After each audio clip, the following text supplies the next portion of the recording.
Gonna be honest, when we decided to do these this season, I thought we would be talking about at least a couple more victories. This is the Georgia State Thursday Night Postgame Show. Marshall 30, Georgia State 18 on Senior Day on November 15th. The Panthers dropped to 1-9, still winless in Sun Belt play, still winless against FBS competition in 2025. Still the only FBS win in Center Parc Stadium under Del McGee.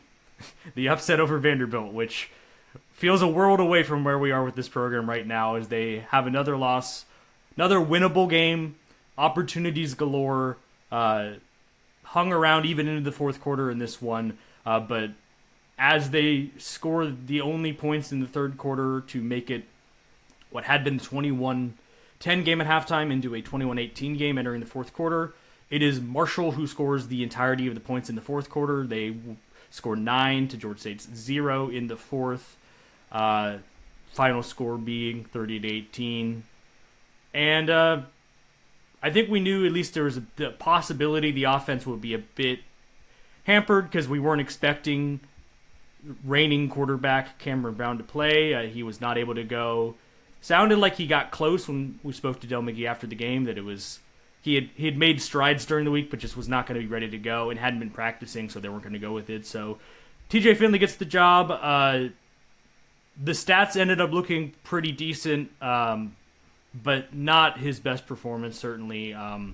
Below, I think, what even I had said is possible, given if he was going to get the week of practice. He has 3 turnovers all to himself, 2 interceptions, then a fumble that basically killed the game off late in the game when he's trying to scramble away. He's 25 for 39 for 251 with a touchdown and those 2 picks. Georgia State outgained in this game, 489 to 409. Marshall getting 321 through the air and 168 on the ground. Georgia State getting 251, as I mentioned, through the air, 158 rushing yards, led by Jordan Simmons' 164 rushing yards, which you will note is more than the team's total of 158. So take that for what it's worth. Ted Hurst, 7 catches, 74 yards, long of 41. Jordan Simmons is getting involved in the pass game as well, 6 catches, 64 yards. And then Grant Hollier, another very good game from the freshman tight end, 6 catches, 51 yards, and the touchdown in the third quarter, which cut into the game, cut into the lead. Couple of program records to note before we get into the game. Talked about Simmons a couple times there. His 92-yard touchdown run on the second play of Georgia State's offensive day is the program record for the longest rush. Previous best was Seth Page's 82-yard run against ULM back in 2018. And then the other one, what made it a 21-10 game at halftime, Braden McAllister, out of, frankly, nowhere, given how the kicking game has gone this season, boots a 60-yard field goal, which is by 7 yards the longest in school history, and it ties the Sun Belt record for the longest kick made in conference history. And it was kind of the thing that gave the team a bit of juice heading into the locker room. You saw it in the third quarter. They came out and played hard, but it was another case where they couldn't get stops enough. They couldn't play complementary football, and you're just going to lose basically every game you play that you're -3 in turnover margin. And the Tito's drought goes on. Georgia State goes another week without forcing a turnover. It has now been over 2 months without a turnover. And I think you could really say, honestly, even the game playing out largely the same way, if there's just one of those moments where it's a one-score game and you force a turnover, that could have been the difference in making the result a win. But it wasn't to be. They lose this one 30-28. Yeah, the special teams actually had a really good day. Outstanding. Honestly, special teams played winning football. Legitimate winning football. The punting was great as well. There were several times where Marshall was pinned down inside the 10-yard line, and it kind of didn't end up mattering, but there were some really nice punt coverages, and then just obviously the 60-yard field goal that it would have been good for him, like 63. He had a boot there, and it was like the offense stayed out there at first, then Marshall called a timeout, and I was thinking, it's like, I mean, the chance of a field goal here is probably not great, but I feel like it's probably better than a random Hail Mary attempt. So I was confused that they weren't going to kick a field goal to begin with, but they make the right call because it's like you get the ball out at halftime, so you have a chance to get any points, and then you can take your shots in the second half as well. So the opportunity was there. They took it. I mean, McAllister had only made 1 of 6 kicks heading into yesterday, so of course he hits the 60-yarder. But I guess in a sense it does actually make sense because he has always been like the long kicker. Distance has always been the thing. He hit 2 51-yarders against Texas State last year in that win. Like, we've always known he's had the leg. It's been the accuracy and the shorter distances that's been the trouble spots for him. But for a unit that, including on this podcast, has really taken a beating, tons of respect for them going out and handling their business today. And I was looking to pull up this stat. I'm struggling as on the fly to pull up the number because Dell referenced it in the presser yesterday. Yeah, DeMarcus Lacey, Marshall's punt returner, is the conference's leading punt returner. After today, because it's stats update, averaging 19 a return, and actually I think that might have been the same number as was yesterday because I don't think he touched the ball on any of the kicks. And so not only were the distances good, and you got a couple of down really close down to the goal line, but if he had caught it and had a chance to return, this is a guy who has been dangerous all season long. And so it was one of those things where you keep hearing this, Del McGee and the coaches are emphasizing certain things, and this is certainly something they would have talked about during the week. Like, punters, you got to get this right. Like, you got to be ready to cover this guy in return game. And we actually saw it come to fruition in this case, and they did a really nice job. Yeah, they really did a good job. I guess we should start with the obvious. I know earlier in the season and speaking about the offense, I know earlier in the season we went back and forth on, okay, they're doing one series with this guy, one series with this guy. I think we can just kind of conclude, and I'm struggling to come up with a comp because I feel like I can't. A lesser NBA fan, for example, would say that this is like Carmelo Anthony, where you have a player who can clearly do things with the ball, but when it comes to actually making those things matter, it just doesn't happen that way. And that's kind of the idea that I get from TJ Finley. I'm not saying that he's Carmelo Anthony, obviously, but I think like yesterday was emblematic of a lot of the offensive struggles that we've seen, because yes, 25 for 39 for 251. Or ignore the touchdowns and the interception for a second. That doesn't look like a terrible day on the surface, but some of those 14 incompletions were really bad. There was a lot of overthrows. There was the 2 interceptions. Neither of them was particularly great. I know that the second one was kind of an arm punt. Yeah, I mean, but like that still... one. It's like, I think it was to Ted, but I think both of the interceptions down the field were to Ted. That's what he's just like 50-50 ball for him, maybe a little better odds than 50-50, but it was pretty well covered, and it was a 3rd and long, so it did function as a punt for me.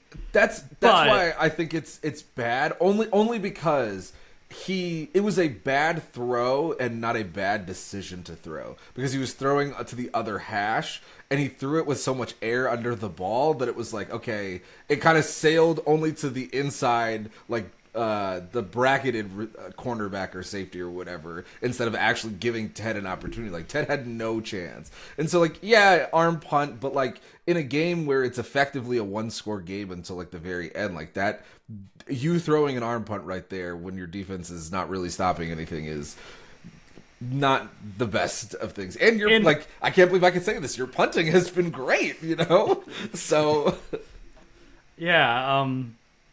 I came into this game, I was wrong. I thought that you could see a little bit more, normal offense, successful offense, given that TJ was going to have gotten all the reps during the week. And it sounds like after the game, him and Christian Veyer split the reps, so it wasn't like he got everything, but they basically knew by Thursday Cam was probably not going to be ready to go. Gave him until game time. I mean, he was a game time decision, but I think even if he had been medically cleared, it would have been probably the wrong decision to start a guy who hadn't practiced all week.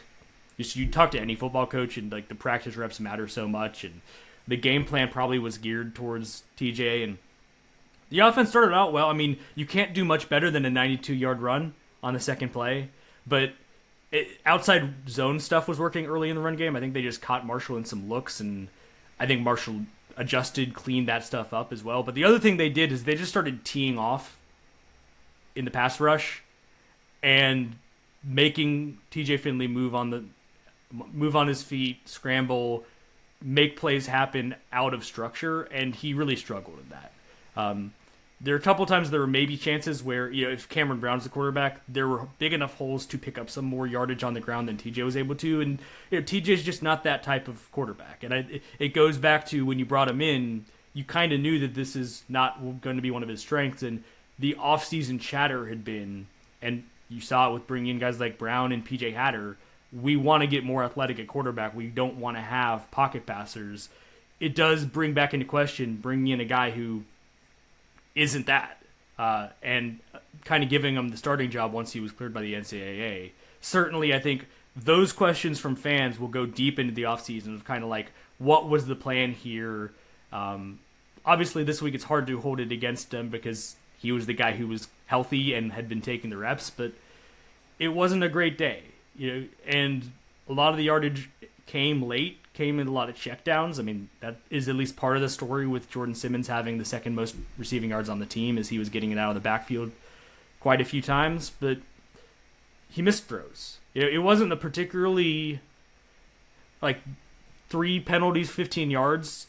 They've started doing a lot better to help out their cause on the penalty front. Fundamentally, they played a pretty clean game. Can't remember any real costly drops, but there were some missed throws. Like, if you just look at the game. Hollier, wasn't the first interception, did that bounce off Hollier, or am I superimposing a different game? I think he had a drop or something that led to a bad play. But he had a good game. He did have a drop. There are drops, but I can't. There have been some like Leo Blackburn in the JMU game on the sideline. He makes that catch on the third down, move to chains. At the very least, I don't think JMU is starting their next drive on the 30 or whatever it was and taking the lead from there. There have been moments where, and there's been moments with the penalties with the offensive line, the false starts. You could argue protection didn't hold up great because, there were a lot of dirty pockets. TJ Finley, there were a couple of, as soon as he was stepping up the pocket, it had just evaporated, and nothing you can really do there. At least one of the third down sacks he took, he basically had no shot of anything. Cameron Brown wouldn't have had a shot. The pocket was just gone so quickly, and there was nowhere to escape to.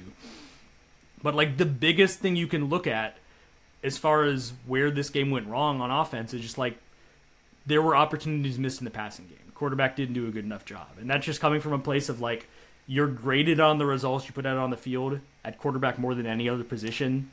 Can be harsh, but it just kind of is what it is. And the quote from Dell after the game was, we scored 18 points, and 18 points isn't good enough to win games. And that the offense at 409 yards, 18 points, something went amiss there.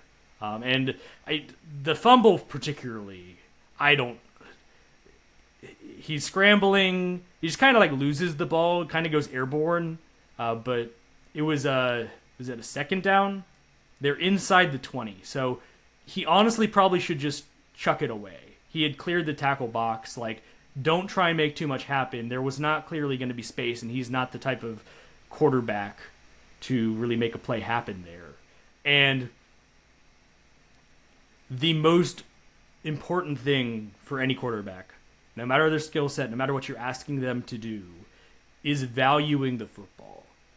And I think there was a strong case made of just TJ not being good enough at valuing the football in this game.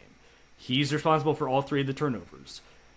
You could argue all 3 of them were just him making a wrong decision. Just whether it's the throw that you're talking about, whether it's the fumble, it's kind of in those key moments, and they needed quarterback to step up and make those plays to keep them within distance in this game, and wasn't able to happen. So I don't really put it all on him entirely, but he bears a lot of the responsibility, and that's kind of the way it goes when you're quarterback in these moments. Yeah, and it's really annoying. That's right. Sorry, little behind baseball, inside baseball, whatever. I went back and watched it, and I don't put the first interception on TJ at all. I remember it now. It was the one where that linebacker, he had a very small window, and that linebacker turned around. That really was not. That was a really good play. It was, but it was a tight window. I think I think he got greedy. It was to Ted, Agreed. which understandable. There's been moments this season where both quarterbacks have been locked in on Ted, shall we say? But you get why they do that. But it was right after the fourth down pickup, and that was when it was a 7-0 game. And I think that's honestly, you could make the case that's where the game flipped, because you get the touchdown with Simmons to start the game. The defense starts with 2 3-and-outs, which I can't think of the last time they stacked 2 of those, or maybe it was not 2 3-and-outs, but they forced 2 punts in consecutive drives, which is a rarity, has been a rarity the last month. And then Georgia State drives down. They pick up 22 on a third down to Jalen Marshall on a little drag route, move him plus side of the field. Next series, they get a conversion to Ted Hurst on a fourth down to move the chains. And then the next play, he's throwing it to Ted on a slant, and he just forces it. And he just didn't need to. And it's not the first interception like that he's thrown this year, where it's just kind of like he's got eyes for Ted, and that's where the ball is going to go. And I think that the defender was ready for that. Certainly in the lead up to this game, Marshall's head coach Tony Gibson was talking about, we've got to know where number one is at all times. So I think that was a case where they were ready for it. And yeah, the defender made a nice play, but I don't think the ball should have gone there. Yeah, you are only able to make that play if you know that, like, okay, where's number one? Oh, he's behind me? All right, I need to try something. Because that was not like I'm just in the natural position. It wasn't like TJ just threw it directly to him. But again, you're only able to make that type of play if you're recognizing, all right, here's my coverage, here's where number one is. Okay, let me see if I can do something here. And he made a nice play. And it's so unfortunate because they were so deep in Marshall territory. We haven't seen this Georgia State team blow many leads because they haven't had many leads to blow. But what does this game even look like if you get held to a field goal? Yeah, exactly. 10-0 game. I mean, I guess we're taking for granted they make the field goal because they made the one later. But that's true. I don't even know who. It probably would have been Rickman taking the shorter one, but we'll never know. But even if it's a 10-0 game there, you keep the momentum going in your direction. You're stacking points. Offense is still feeling confident. But from there, as I pull up the drive chart on the stats, very quick 7-play, 85-yard drive for Marshall to tie the game. They hit a big chunk play, Toby Payne, the tight end. A theme for this game is he was Carlos Del Rio Wilson's favorite target. Moves them out from underneath their own goalposts. They score pretty quickly after that. And then they score on 2 of their 3 possessions, find the end zone on 2 of their 3 possessions in the second quarter.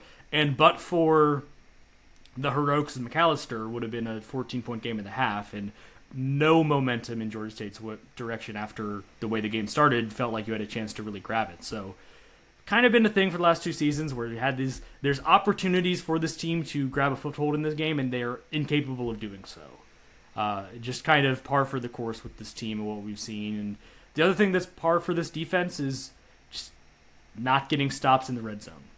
They got a field goal in the fourth quarter in this one that kept it a 1-score game, and the offense wasn't able to capitalize, but started this game entering, they'd given up just shy of 75% touchdowns on red zone trips for opposing offenses, which entering Saturday was 131st in FBS, bottom 10. And I want to pull it up now just to check where that number is now that this game is concluded, and they've give up 2 more red zone touchdowns. A couple of them they gave up longer than 20-yard touchdowns, so they avoided adding to that stat any further. Yeah, they're now they've given up 40 touchdowns in 54 defensive red zone possessions. Trying to see what this is sorted at, because they've given up the most touchdowns. I'm trying to see the percentage. It's not the highest percentage. There's 3 teams with worse percentages, but they are in the bottom 4 now, giving up 74.1% of their red zone possessions ending in a touchdown. That is just not good enough. And that is the difference in this game, because if they get a couple more field goals there, as this game's playing out is in the teens, keeping it lower scoring than I think either of us were expecting, you can hang around. It's maybe a 13-10 game at halftime instead of 21-10, and then you're getting the ball at a half, and it's like you take a touchdown, you've got the lead. But after a good start, defense kind of reverted to what we had seen, and they never really recovered the rest of the game. And I think that the worst thing you can say is it's just kind of like you have to laugh type deal. I think their stop rate was like 36% in this game on paper, and I think that would be like one of their best this season. Oh yeah, that's the best. That's the weeks. Funny part. Like I'm so curious to see those types of stats. I really like. Yes, 12-point loss. Like that's fine. I really don't think Georgia State got beat that badly. They gave up some chunk plays. Yes, but and especially in the second half when they couldn't run the ball. I mean, they tried, but it just did not work, and they only ran it 19 times. I really don't think that they got beat all that badly. There were some miscues. There was obviously the turnovers. That's not great, but it really did feel like sometimes the defense was able to do some things. And I think what was their third down rate? Yeah, they held Marshall to a 33% third down rate. That's good. They didn't allow a fourth down. That's good. They won that side of the situational football battle with the offense because they were 41% on third downs and 4 of 4 on fourth downs. But all of that culminated in only 18 points. Like you said in the beginning, 409 yards of offense and 18 points. Like how does that square turnovers? So. These are the game on paper numbers. These are the advanced numbers. Part of where they derived the formula for did my team get beat that badly that Parker Fleming Statso always puts out on Twitter. I think you might be a little off in this case because the success rate difference is pretty big there. The EPA per play, pretty big gap there. The number that really stands out, Marshall didn't have the type of day on the ground I was expecting. Georgia State holds them to, what was the number? 168. So I think I had said if they held them under 200, I would expect Georgia State to have won that game because it was if they're holding them considerably low, not only their rushing total, but Georgia State's rushing total allowed, then it would give them a shot. Georgia State did not get a single run stuff. You see there the 0% defensive run stuff rate. That is hard to do, and that was part of the problem as the game went on is they weren't getting just gashed. They gave up a couple of big chunk plays, long of 22 from Michael Allen on that first touchdown drive. But especially in the later quarters, Del Rio Wilson just kept breaking past the line of scrimmage and picking up yards, moving the chains, getting 8 or 9 at a time, first down yardage, keeping it moving, and then through the air they got some explosive plays for sure. And it's just with this defense again of just never putting the other offense under much strain and never coming up with the plays to flip the game. Carlos Del Rio Wilson was 22 of 27 on passes, and there's one instance I can think of where they got close to a sack, and it almost is emblematic of the problems with this defense, even though it ended up being kind of a win for the defense. So it's the third down play to start the fourth quarter.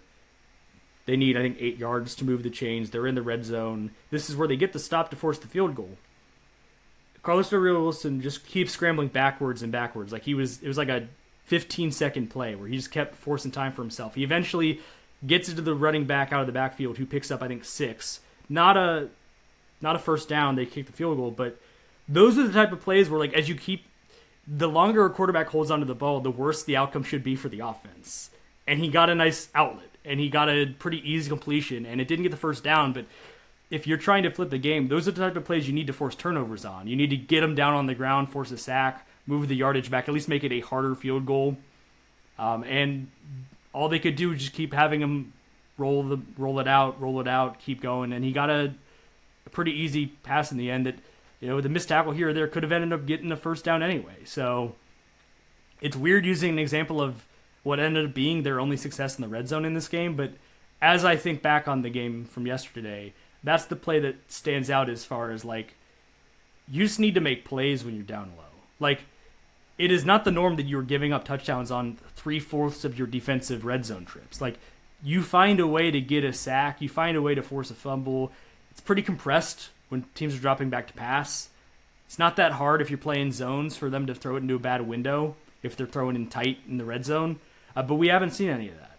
As we keep talking about with the turnovers, you haven't forced any of them, and there have been many chances in red zones in those types of situations to force those plays, and it just hasn't happened. And so it just feels like fundamentally they're not getting put in positions to succeed, because I still like this, especially the cornerback room. I think that's a good group. I think it is a group that's not been utilized to their full potential.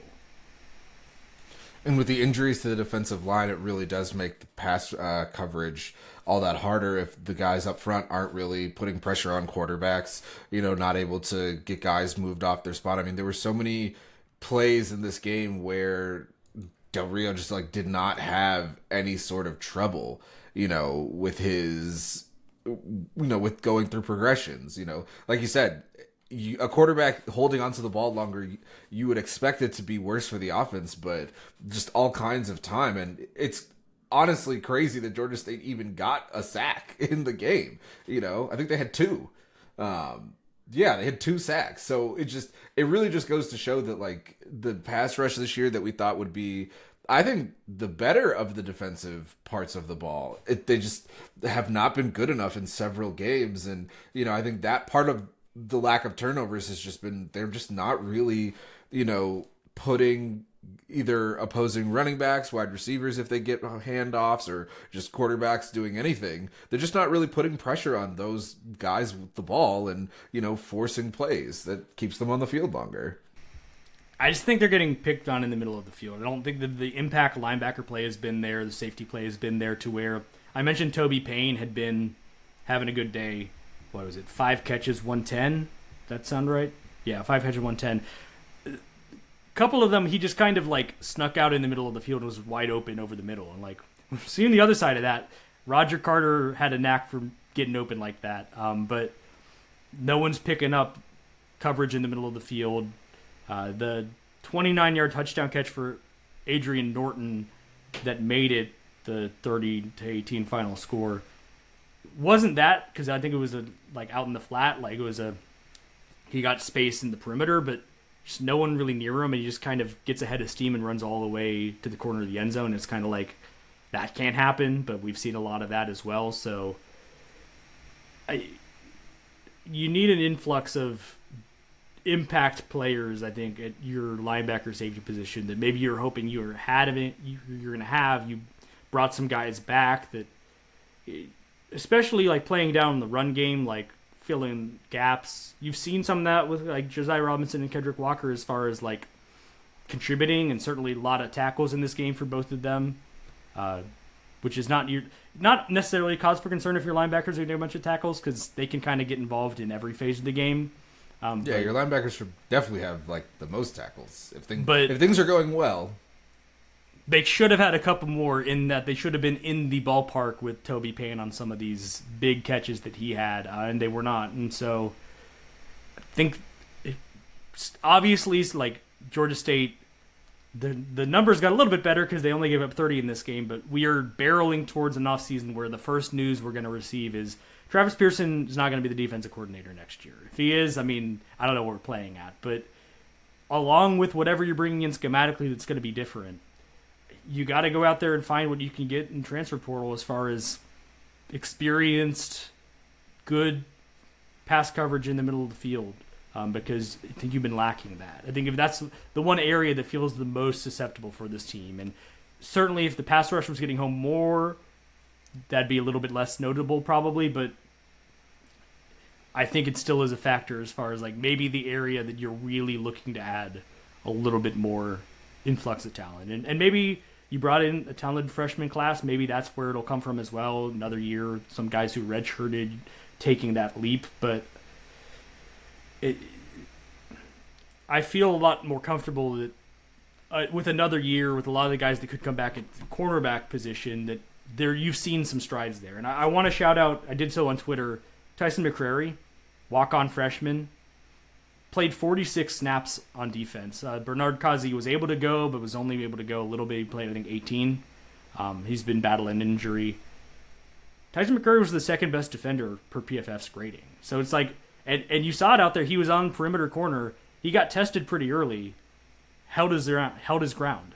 It was like a one-on-one on the outside, and he just held his position, didn't interfere, got in the way. I don't know if he got credited with a pass breakup or not, but he was right there to make a play. And this is a guy that he's played a lot on special teams. He's made some plays as a gunner on special teams, and now getting forced into duty late in the season, and he is making the most of his moment.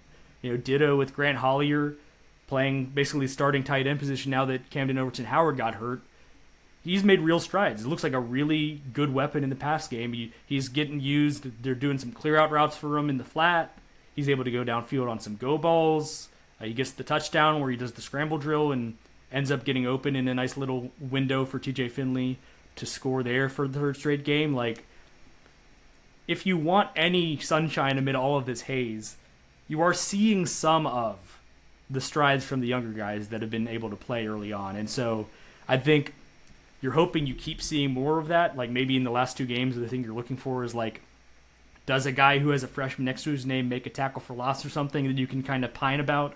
But really going into the offseason and into next spring is kind of like, do these guys stay? Do they take the next step? Because basically whatever happens with the coaching changes and everything, the next 3 years of this program is going to be defined by what these young guys do. And if they stay, I do think there's things to like. And I think maybe you're learning that a guy like Tyson McCrary, though he is a walk-on, can play for you and do something. And probably important also for Del McGee and the coaching staff to kind of look at that and say, hey, we can't be worried about this guy, where they came from, whatever their stars were. We got to look at what they're doing on the field when we put them out there. And so you don't necessarily want to be at the end of year two still talking about, like, make sure the coaches know they're playing the right players. But if you have the lesson there when you're able to take it away, and if you're able to grow from it, you're still hoping for that. Because at the end of the day, if Del McGee is still the head coach next year, Georgia State fans are going to need to see him having learned lessons from what have been two underperforming seasons. And so you're hoping that they can take whatever they can take away from what might now be a 1-11 season with no FBS wins. Yeah, I mean, the only final point that I have to add to that is there's only two opponents actually, that Georgia State has held under 30 points this year. Obviously, we talked about James Madison before the podcast, but it goes back to that FCS win. There might be talent, and I think that I agree with you. I think there is talent, but there's got to be some sort of philosophical change in the offseason, if Coach McGee returns, because clearly something is not working. And teams who, we would not expect to have banner offensive days, have had banner offensive days against Georgia State's defense. And it doesn't make sense, because I do think that there is talent. Even though there's been some injuries, there has been some times where guys who are the next man up have made plays. And you're like, why were you buried behind the 3 deep, number one? And number two, now that you are playing, why is it that it doesn't seem like you're in the position to actually affect the game when it's in the balance? So certainly things have to change on that front. I'm hopeful that they will change, but, who knows what'll happen, next year. So yeah, I guess all of these inevitably at this point kind of trend towards the offseason conversations, which I guess we should put off because still a lot of information to continue to learn about what that's going to look like. But it sort of is what it is with this team. I think, spoiler alert, I will not pick them to win either of the last two. This was the last shot I had. I've not had a great feel for the team this year, as I keep doing weekly guesses on my keys to the game. And even the weeks where I picked them to lose, I'd either pick them to cover when they didn't or not cover when they were able to, like the James Madison game. I know I definitely picked them to lose and get blown out, and that wasn't the case. But this is still just far below what even a program that has never gotten really truly to the heights that they aspire to can expect to be as acceptable. And so this is another year where you win one game at home against the FCS team. Still searching for a win against an FBS opponent, which I don't think is going to come. Just looking, you're playing Troy, you're playing ODU, both bowl teams. Just highly unlikely you're going to go on the road and find a way there, particularly as the quarterback situation is still in flux. I would probably right now, my gut just says Cam plays on next Saturday, because if he was close this week, maybe they can get him ready to go a week from now. It sounded like obviously he's pressing to play, and so if he continues to put in the work to get cleared, that gives you a shot. But the flaws with this team still exist, even if he is able to go.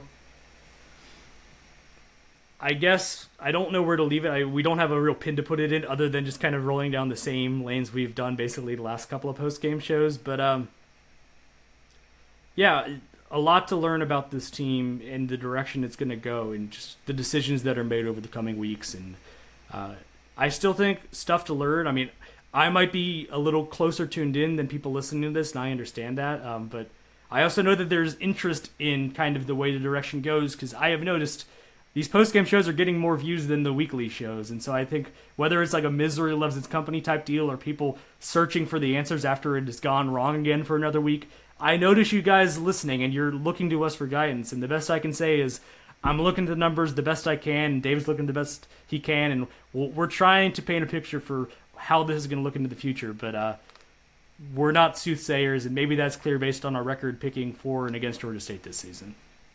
We can't get them right all the time. You can't get them right all the time. It's just a hard team to pin down. And you guys are sickos, by the way. Like, listening to the post-game show more than the pre-game show, that's crazy. I would at least think that during the pre-game shows, you'd want some positivity. I mean, I don't know that we've had a post-game show that was, mostly positive. Because even the FCS game, win, maybe the most skeptical is we're like, this team's just not good on the ground. This is exactly. not gonna happen. And the JMU one, it was like, I think we were just flummoxed. It was like, what was that? Where was that defensive performance? Is this a harbinger of things to come? No. It was not. No, it was not. It was not. It did not. It got worse from there, which was shocking to see given how bad it went in August and September. Exactly. We'll continue to close out the season, run through the tape, get into the Troy game. This coming Saturday, basketball season's raring up, ready to go. The men's team are at Arizona State tomorrow night with a unfair tip time of 9 p.m. Eastern, so a real late one. It could have been worse. They played Gonzaga 11 Eastern on Friday. Yeah. So I guess the other thing we didn't mention on that, this is a football show, but I did have a wonder about the body blow theory of them playing Gonzaga on the Friday and then playing Georgia State on Monday, but they did hang with Gonzaga pretty well, so maybe nothing there. Fun game. I got a chance to watch some of it. Should be an interesting test again, see if the men's basketball team is able to hang on the road like they did against Cincinnati, but we'll get into that as that game happens tomorrow night as we're recording this. We'll preview the rest of the football season. We'll get into the women's basketball team as well. Dropped a tough one on the road on overtime to Furman on Thursday. But for now, thank you for listening to this post-game show, as with all the other ones. Thank you for listening as we try to make sense of another lost season for Georgia State football. We appreciate you being here all the same. And for the interest alone, hope to have better days to speak about in the future. But for now, this is what we got. Thank you for listening to this episode of the Thursday Night Postgame Show, as Marshall are winners on Georgia State's Senior Day by a score of 30-18.